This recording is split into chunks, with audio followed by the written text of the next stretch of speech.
The people most likely to break you aren't the ones who hate you. They're the ones who pretend to love you while secretly sharpening the knife. And that's what makes them so dangerous. They don't come into your life with warning labels. They come smiling, charming, saying all the right things. But behind that mask, they're studying you, waiting, calculating. The Stoics understood this truth. Not every enemy looks like an enemy. Some of them are dressed as friends, lovers, even family, while quietly eroding your confidence, your peace, and your future. The scary part: most people never see them coming until the damage is done. By then, your trust is shattered, your support system is gone, and you're left questioning your own sanity. But not today.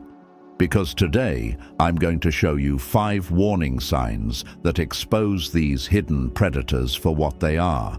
Don't skip. Each sign builds on the next. Miss even one, and you'll miss the pattern. And trust me, once you see it, you can never unsee it. Before we jump in, if topics like this would help you become a better, stronger, and more confident person, then tap like and subscribe. It will allow you to see more videos like this, and it truly helps me grow this small, new channel more than you may think. Thank you. So let me ask you, have you ever met someone who felt too good to be true? Someone who made you feel chosen, like you were the only one that mattered? That might not have been fate. That might have been the first trap. Because the fastest way to disarm someone isn't anger, it's affection. And manipulators know this. They don't come at you with hate. They come at you with overwhelming love. They flood you with attention, compliments, and constant contact until your brain starts craving them like a drug. And that's the trick. What feels like passion is often just possession in disguise. Think about it. Healthy connections grow slowly, like roots spreading beneath the soil. They need time, space, and honesty to take shape. But with these people, it's different. It's all fireworks and fast forward. They shower you with praise, message you morning and night, and make everything feel urgent, intense, inevitable. And here's where it gets sinister. It's calculated. They notice every little thing that makes you light up. Your hobbies, your insecurities, the compliments that melt your defenses. Then they weaponize it. Say you casually mention you love photography. A normal person might bring it up later, ask to see your work. But a manipulator, they'll show up the very next day with a new lens, or suddenly start speaking like they've studied the craft for years, not because they care, but because they're locking you in. It feels flattering at first. It feels rare. But here's the truth the Stoics would remind us of. Anything that grows too quickly without roots will collapse just as fast. What they're giving you isn't connection. It's control, wrapped in charm. And here's the part most people miss. Love bombing doesn't just pull you closer to them. It quietly pulls you away from yourself. When someone is constantly praising you, texting you, planning for you, you stop hearing your own voice. Your decisions, your pace, your instincts all get drowned out in their noise. Marcus Aurelius once wrote, "The happiness of your life depends upon the quality of your thoughts."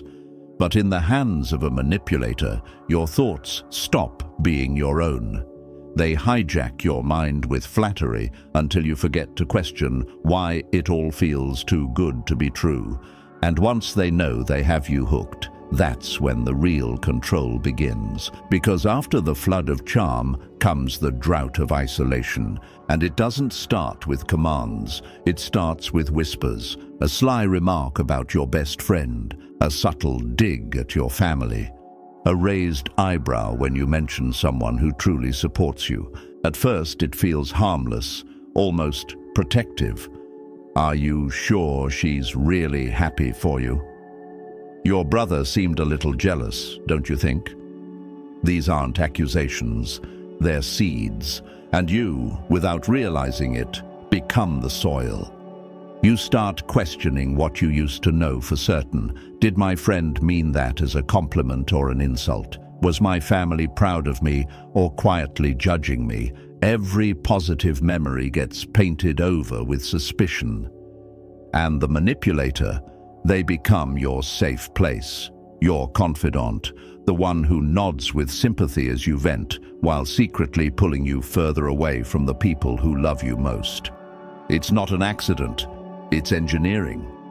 Here's the dark genius of it. They don't need to forbid you from seeing people. That would be obvious. Instead, they make you choose distance on your own. You decline the invite, you skip the call, you slowly stop reaching out, until the circle around you is nothing but them. The Stoics warned us about this kind of dependency. Seneca said, "Associate with those who will make a better man of you." But isolation robs you of that balance. Without other voices, other perspectives, you stop being sharpened by truth. Instead, you get dulled by control. And the tragedy is this: the people who love you can sense you slipping away, but every attempt to reach you only makes you pull back harder, because the manipulator already taught you to doubt their intentions. This is how the walls close in. Not with a slam, but with a slow, quiet tightening. Until one day, you wake up realizing you've been convinced that the only person who understands you is the very one who is destroying you. And once they have you alone in that cage, that's when they start feeding. Not on your money, not even on your time at first. They feed on something far more valuable, your energy. Have you ever left a conversation feeling like you just ran a marathon, drained, heavy, almost hollow? That's not just bad chemistry. That's the mark of an emotional vampire. These people don't need blood. They drain you by making every interaction about them. You share a win. They counter with their crisis. You open up about your struggles. Somehow, they've been through worse. You try to give advice? They shoot it down instantly, because they're not looking for solutions. They're looking for sympathy, for attention, for your emotional fuel. It's never about fixing the problem. It's about keeping the problem alive, because the problem is their leash on you.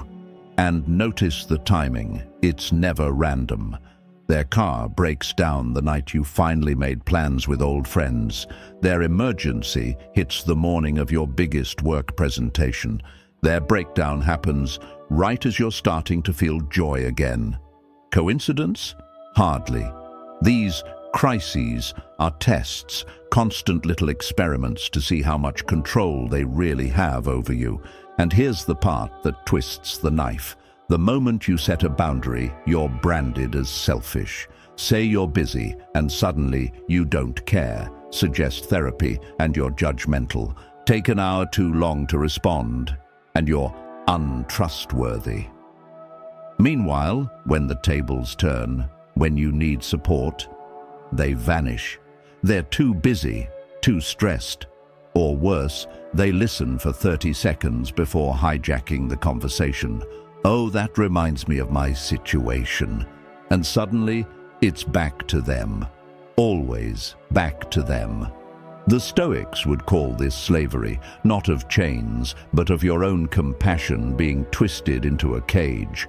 Marcus Aurelius reminded himself daily, you have power over your mind, not outside events. But emotional vampires flip this truth against you. They train you to believe that your peace depends on their chaos. And it works. Because the more you care, the more they consume. The more you show up, the weaker you feel. Until one day you realize the balance is gone. There's no give and take anymore. There's just take. And here's the most heartbreaking part. They'll even make you feel guilty for noticing. Imagine that, drained, exhausted, isolated, and still apologizing to the person who put you there. That's not a relationship. That's a feeding ground. And once you're weak enough, once your self-trust is cracked and your energy is gone, they launch their most devastating attack of all. They start dismantling your reality itself. This is gaslighting, and it's psychological warfare disguised as conversation. It begins almost invisibly. They say something cruel or out of line, and when you call it out, they tilt their head with fake confusion. "I never said that." "You must be remembering wrong." "Wow, you're really overreacting." The first time you question yourself, "Maybe I did misremember. Maybe I am too sensitive." Everyone makes mistakes with memory, right? But then it happens again, and again, and again, until doubt becomes your default setting. You find yourself replaying conversations in your head at night, wondering if you're losing grip. You start apologizing for things you never did, and slowly you begin outsourcing your reality to them because you no longer trust your own. Here's where it gets even more twisted. They weaponize your reactions against you. You cry. You're crazy. You get angry. You're toxic. You go quiet. You're immature. No matter how you respond, they flip it back onto you until the only rational one left in the room is them. And they don't always fight alone. Gaslighters are skilled recruiters. They'll whisper their version of events to mutual friends before you ever get the chance. They'll spread little half-truths, painting you as unstable. So when you finally break down and tell your side, you look exactly like the image they've already created. This is why gaslighting is so devastating. It doesn't just distort your memory, it erodes your identity. People who were once decisive, sharp, confident, slowly turn into shells of themselves. They second-guess every word. They seek permission for every choice. They apologize for simply existing. The Stoics had a warning for this kind of manipulation long before we had a word for it. Epictetus said, "When someone is properly grounded in life, they shouldn't have to look outside themselves for approval." But gaslighting rips that grounding away. It convinces you that your inner compass is broken, so the only truth you can trust is theirs. And the damage is chilling, because once someone doubts their own mind, they'll tolerate almost anything. Cruelty, lies, even abuse, because they've been convinced that their suffering is just them being dramatic. That's why this tactic is so powerful. It doesn't just control your behavior, it rewrites your very sense of reality. And by the time you start wondering, am I the problem? The manipulator has already won. But for predators like this, breaking your sanity isn't enough, because once they own your reality, they move on to the final phase, orchestrating your downfall with cold precision while smiling as if they're saving you. Sabotage, not clumsy, obvious sabotage, calculated sabotage, the kind that makes you question whether the disaster was just bad luck or something far darker. Notice the pattern. They're always there when things fall apart. The job you didn't get, the breakup you didn't see coming, the promotion that slipped away, and somehow they show up like a hero, comforting you, holding you, helping you pick up the pieces. But look closer. How is it they always seem so prepared for your pain? Why do their helpful suggestions always backfire? Why does their advice always position them as the one you need most? Because they're not reacting to your downfall. They're orchestrating it. The secrets you once shared, your fears, your insecurities, your weak spots, those weren't kept safe. They were filed away as weapons. Afraid of public speaking, suddenly you're accidentally put in situations that humiliate you. Insecure about your looks. They slip in subtle comments that corrode your confidence. Dream job you told them about. Their connection mysteriously makes it harder, not easier, to get it. This isn't chaos. This is architecture. They time their sabotage with precision right before your breakthrough, right before your fresh start, right before life finally turns in your favor. And here's the cruelest detail. They always keep their hands clean. You don't catch them cutting the rope. You just feel the fall, and by the time you're broken at the bottom, they're already there, holding out a hand, smiling like they saved you. But the Stoics left us a weapon against this darkness. Marcus Aurelius wrote, "If it is not right, do not do it. If it is not true, do not say it." Simple words, but they cut to the core, because predators like this thrive in shadows, lies, and hidden sabotage, and the only way to defeat them is with clarity. Clarity that says, "This is not my fault." Clarity that says, chaos doesn't always mean accident. Sometimes it means enemy. Clarity that says, anyone who celebrates when I suffer is not my ally. Because here's the truth. People who genuinely love you don't compete with your joy. They don't create storms just so they can hand you an umbrella. They celebrate your wins. They fuel your growth. They want to see you rise higher, even if it leaves them standing in your shadow. So when you start to notice the pattern, when your life always seems to collapse right when they're around, don't dismiss it as coincidence. Don't excuse it as bad timing. See it for what it is, design.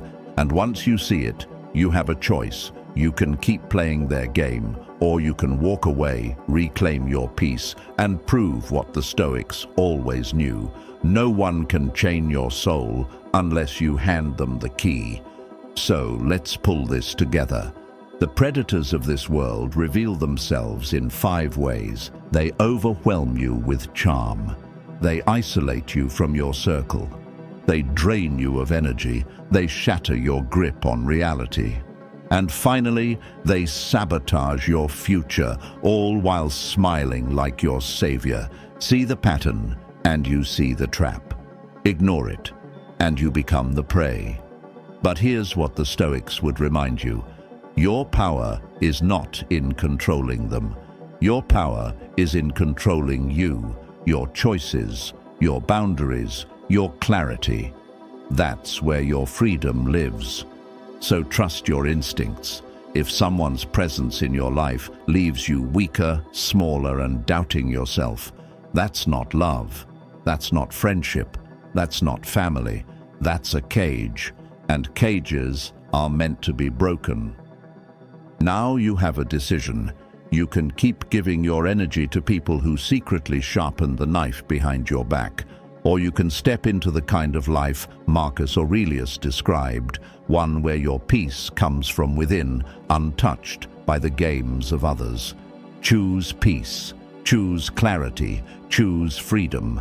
And if this opened your eyes, don't stop here. The algorithm has already queued up the next video on your screen, and trust me, it's the exact piece of wisdom you need to strengthen your defenses even further. Click it now. Stay sharp, stay free, stay stoic.